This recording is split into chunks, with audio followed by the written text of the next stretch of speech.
Hey guys, welcome back. So today we want to talk about the Steyr AUG, or AUG if you guys want to call it that. I say AUG.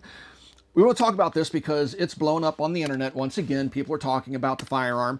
And I wanted to talk about this gun, a little bit about its evolution, and then is it really relevant in today's market when there are other firearms, bullpups, that are on the market that are far better suited for ambi use, left-handed shooters, and have better fire controls in general. So that's what we're going to talk about in today's video. But before we get started with today's video, guys, if you'd like to support us here at the Military Arms channel so we can continue to bring you content like this, please consider becoming part of our Patreon family. There's a link in the video description below. Click that link. You'll get early access to videos like this one. You'll have direct access to me. I answer all private communications, plus some other perks. Again, there's a link in the video description below. Also, take a quick moment to hit that like, share, and subscribe button and mash that notification bell. With all that being said, let's get started with today's video talking about the Steyr AUG, and is it really that great of a firearm in 2021, soon to be 2022? In 1977, this plastic fantastic made its debut on the world stage, and it was a feat of modern engineering. It's a very iconic firearm. It's hard to argue against the aesthetic appeal of this firearm. Just looking at it, it looks cool. It looks modern, even by the 2021 standards. It's just a really, really innovative firearm for the era in which it was developed. But other firearms have come along since the AUG, and they address some of the shortcomings that this rifle has. And so this is an early example of the original design. This has the original integrated scope. It's a 1.5 power, has the donut of death. It's a big coarse donut, a circle inside of there. You don't really have any range holdovers or anything like that. That was just something that would have been learned through use and training. But the gun had some pretty interesting features.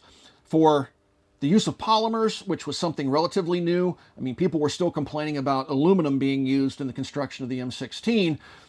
The use of polymers, like to the extent that they were used in the Steyr AUG's development, was quite controversial. So much so that this gun also has a mostly synthetic or polymer trigger group, the only metal components being those components that need to be like spring steel for springs and things like that. But the hammer, the sear, everything else within the trigger pack from Steyr is polymer.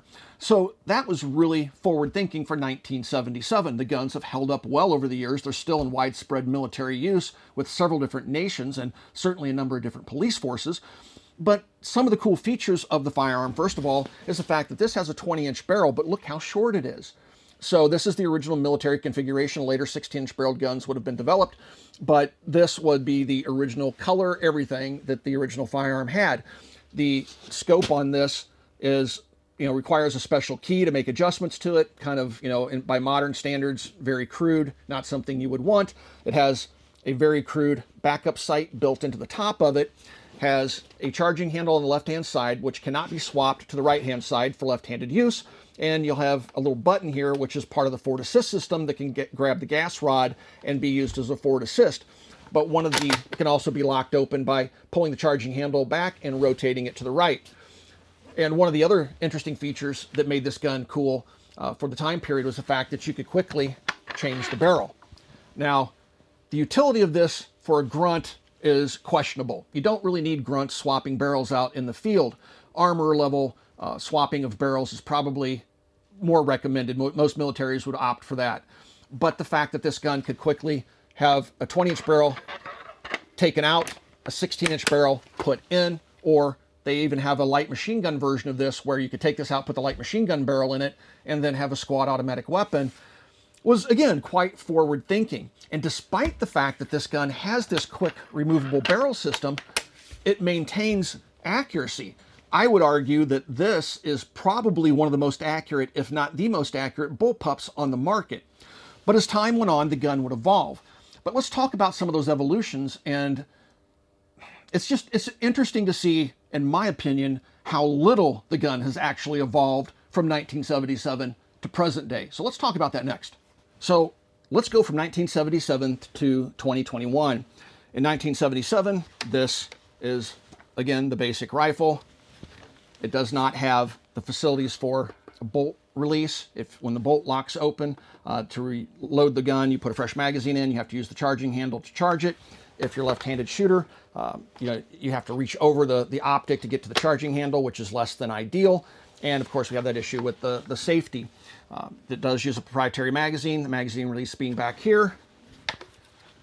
That integrated optic again with that special purpose receiver that was made available with the original offering, but primarily they were, had these fixed 1.5 power optics in them, so that's where we started off, okay? Then we can kind of show some of the evolutionary changes. This isn't a complete list of changes. This is a Saber Defense / Steyr USA gun. Steyr went off the US market there for a while.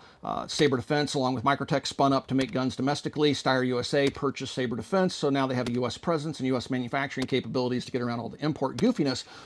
But you'll notice now that the integrated optic is gone. They've come out with, they're not integrated, they'll mount to the 1913 rail, but they've tried to bring back the integrated looking optic. It's covered in pick rails, looks kind of strange. I don't think it was ever all that popular, but you'll notice you have this pick rail across the top and it extends out to here. Note the sling swivel, that's pinned in place with a roll pin. And we still have a 15x1 thread out here on the end, which is a European standard. But this is the NATO stock. So this would be something that would come along later, which allows the use of Stenag magazines. And with that, we still do not have a bolt release over here on the left-hand side of the receiver. You'll notice on the NATO stock, we do not have the option for a left-handed bolt conversion, but we do have this little minimalist button that you can push and take the magazine out if you would like, but primarily you would still use the old school ambi release back here. Still has the same cross-block safety on it, and I guess the biggest improvement was this 1913 rail. Now this one, of course, has a 16-inch barrel on it, but this 1913 rail allowed you to mount optics like the L-can or anything else that you would want to mount to the gun. Speaking of L-cans, people ask me about them. When I think of them, L-cans are outstanding optics. They're a little bit pricey, but I found them on sale at places like Euro Optic.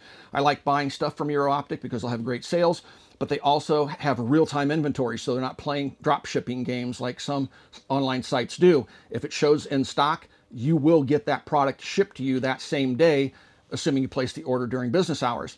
Some of their items are red label items, which means they have the ability to be delivered to you in your hands in 1 to 2 business days with no additional shipping charges.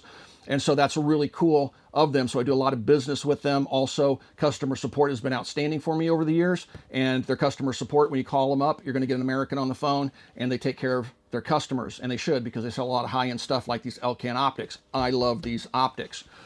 So that gave you a more modernized version, but still you lack the ability to really have usable rail space out here. Now this does go out quite a ways. In theory, you could put a laser out here. You just have to get a taller optic, but mounting lights and stuff like that to this gun would still be quite difficult. They did put this rail over here, and I'll show you an interesting solution that Jason came up with. They did put this rail over here where you could put a light, but you're going to have shadowing and casting problems with a light sitting this far back on the receiver. But nothing really changed in terms of the operation of the gun externally. We just gave it a 1913 rail on top. Now you fast forward to 2021. I just came into this possession of this gun. This was sent to us by our friends over at Atlantic Firearms. I want to thank them for sending the guns out for doing video. So this would be representative of a more modern AUG. Okay, so take a look at the rail sections on these. Notice the differences. On the more modern gun, they've moved the rail section further rearward. Instead of having rail all the way out here, we now have that cut off and the rail comes further back here. So that's another evolutionary change. Also, all the modern guns no longer have the button for the forward assist, although it still has forward assist capabilities.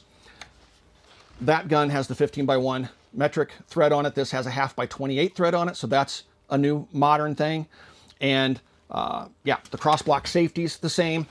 I like the use of proprietary Steyr mags because with the new guns, you do have a bolt release over here. So when the gun locks open on the last shot fired, you can put a fresh magazine in, just push up on this. It strips a new round. That's not available in the NATO stock, but it is available on the guns that use the original Steyr proprietary magazines. But the takedown mechanism is still the same. The cross-block safety is still the same. And you still have this pick rail back here for using lights. So, you know, it doesn't really compete well. Here's the left-hand bolt conversion if you want to do that to the gun, but you still can't move the charging handle over here, which is, again, still a problem for left-handed users.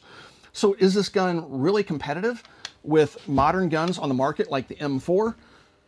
Not really. I mean, there are far better options out there if you're going to use accessories. Now, if you don't plan on using a bunch of accessories, this rifle is still modern by today's standards. But if you're going to run a lot of stuff out there, lights, lasers, you know, all that stuff, there's a ton of different accessories out there now these days. The Steyr AUG isn't going to be your best option. And it certainly isn't going to be your best option if you want to suppress it, even though it has a 1/2x28 thread on the barrel. This is probably one of the worst suppressor hosts on the market. And I don't say that lightly, and that's related to the gas system here. Ratworks came out with a suppressor design I saw many years ago.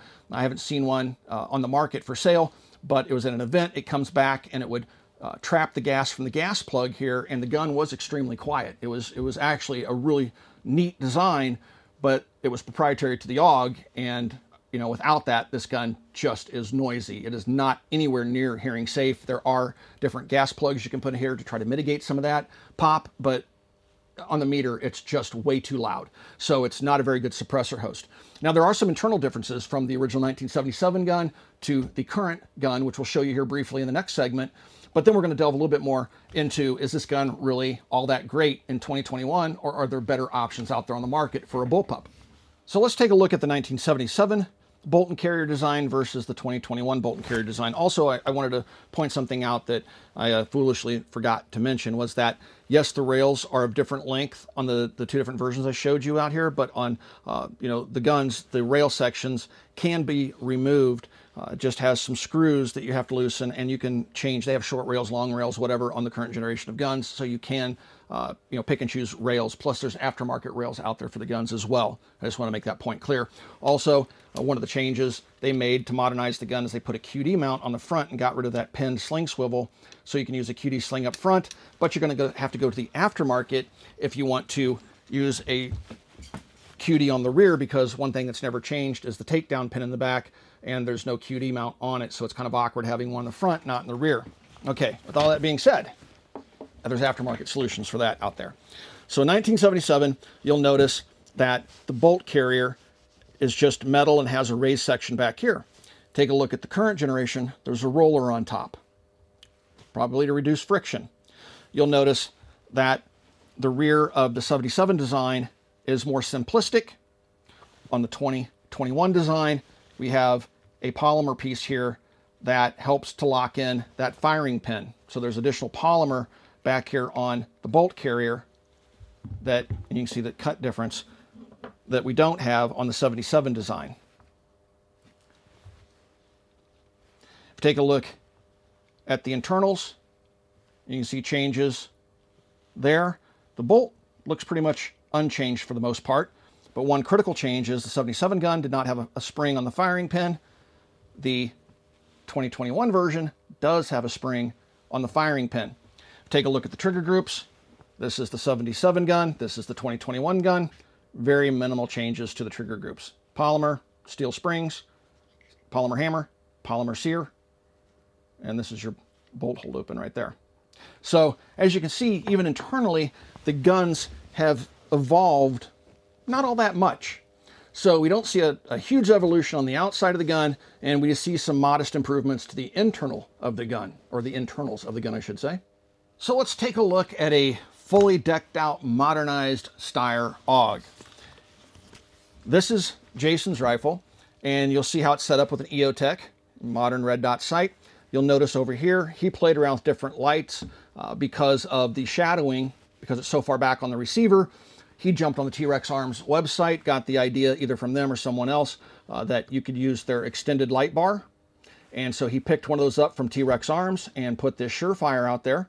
And so now the light sets out far enough where you don't have much to worry about except for the suppressor if you're rocking one. If you just have, you know, a regular muzzle device out there, there's really no shadowing going on, so you have a nice cast on the light.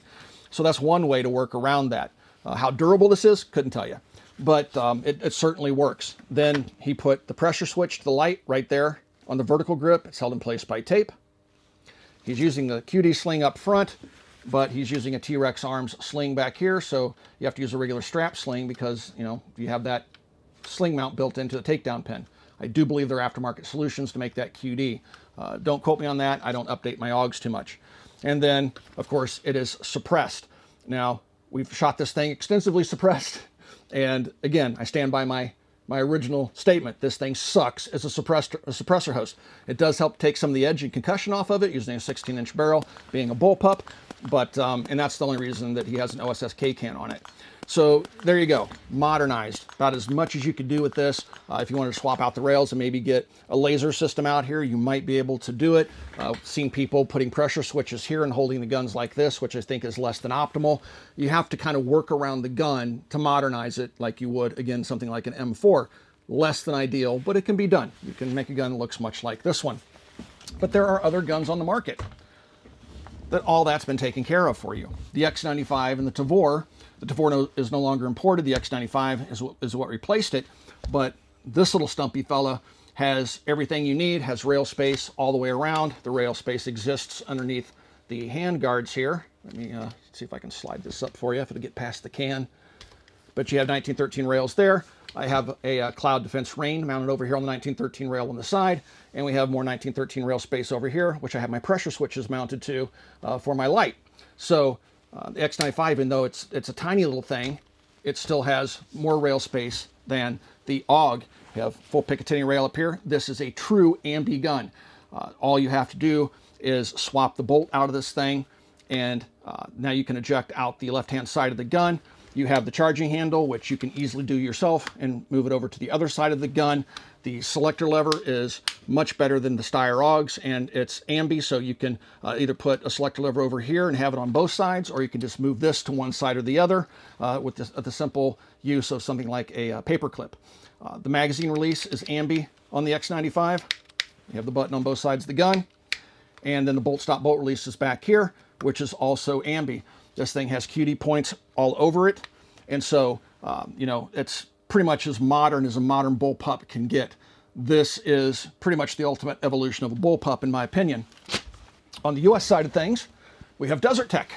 Again, this gun, without tools or special bolts, I can just swap these port covers, no tools required, and I can go from right hand to left hand ejection.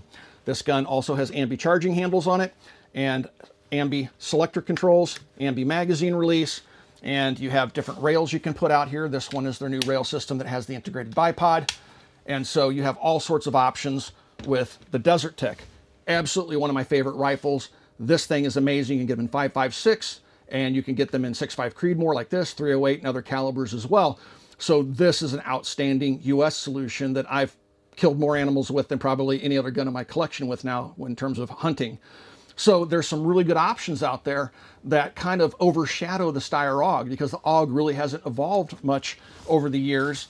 Certainly not to compete with guns like this. So is the Steyr AUG still relevant in 2021? That's the question, right? Let's answer it. I know you guys are going to say the mount's on backwards, and yes, it is. Very observant of you. That's because we're trying to keep the same lines as the original 1977 gun.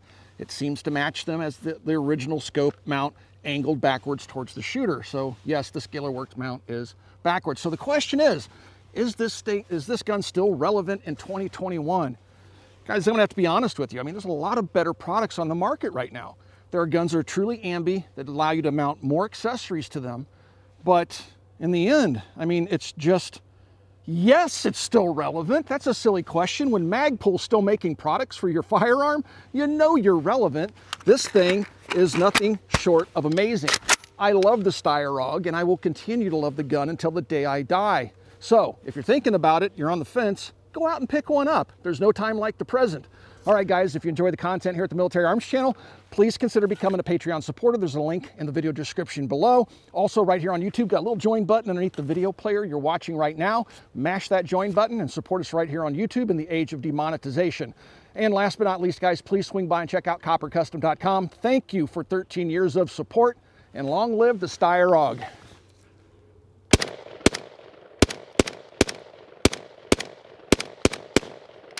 Such a smooth shooting gun. I love these things.